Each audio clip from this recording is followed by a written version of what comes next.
गृहोपयोगी साहित्याची खरेदी करताय तर आजच आपल्या टेकेट सुपर मार्टला भेट द्या. कडधान्य, डाळी, साबण, ब्रँडेड कपडे, शूज, सायकल, कॉस्मेटिक्स हे सर्व मिळण्याचं एकमेव ठिकाण म्हणजेच टेकेट सुपर मार्ट. 5,000चे भरपूर डिस्काउंट.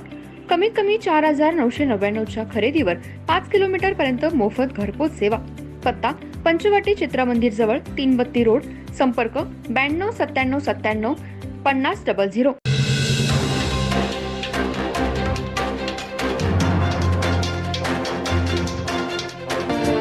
नमस्कार, मी तेजस्विनी मगदूम. एम मराठीमध्ये आपल्या सर्वांचं स्वागत आहे. पाहूया ठळक घडामोडी. इचलकरंजी शहरालगत चंदूर गावाकडे जाणाऱ्या अलायन्स हॉस्पिटलजवळ सारण गटार वेळेवर साफ होत नसल्यामुळे गटारीचं पाणी थेट नागरिकांच्या घरात जात आहे. सामाजिक कार्यकर्ते गोविंद आढाव यांनी महापालिकेला वारंवार याची तक्रार करून सुद्धा याकडे महापालिकेने दखल न घेतल्यामुळे गोविंद आढाव यांनी हे पाणी थेट महापालिकेच्या दरवाजात नेऊन टाकलं व आयुक्तांना जाब विचारला. यावेळी महानगरपालिकेच्या प्रांगणात काही काळ तणावाचं वातावरण बनलं होतं. इचलकरंजी महानगरपालिकेतर्फे सध्या स्वच्छता मोहीम मोठ्या प्रमाणात घेतली जाते. मुख्यमंत्री यांच्या प्रयत्नातून मुंबई धूळमुक्त करण्याचं काम हाती घेण्यात आलं. तसेच इचलकरंजीत गेल्या आठवड्यामध्ये स्वच्छता मोहीम महापालिकेचे आयुक्त यांनी घेतली होती.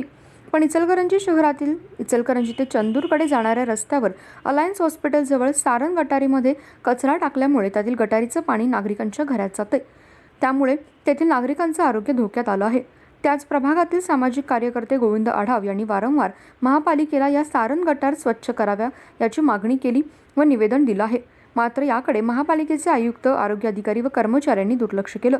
आज पुन्हा सारण गटारीचं पाणी थेट नागरिकांच्या घरात घुसलं.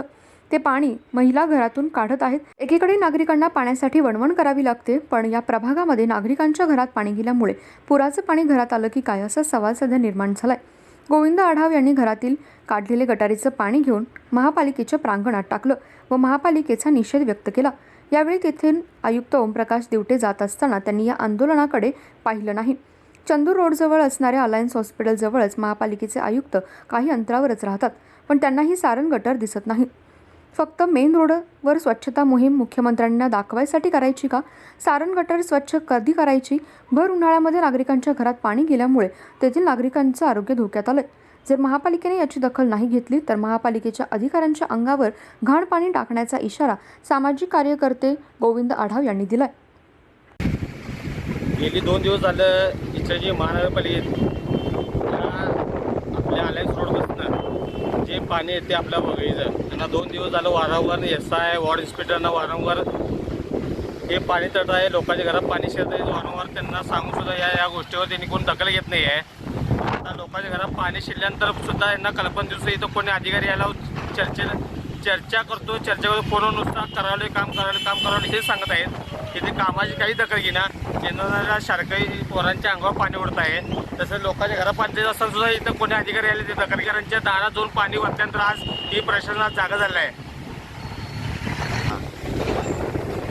जरी या गोष्टीची प्रशासनामार्फत आयुक्त असतील, उपायुक्त असतील, आरोग्य अधिकारी असतील यांनी ज्या गोष्टीचं दखल नाही घेतली तर उद्या यांच्या केबिनमध्ये हेच पाणी घेऊन त्यांच्या अंगावर टाकणार हे मी समस्त नागरिकांच्या वतीने मी सांगतो.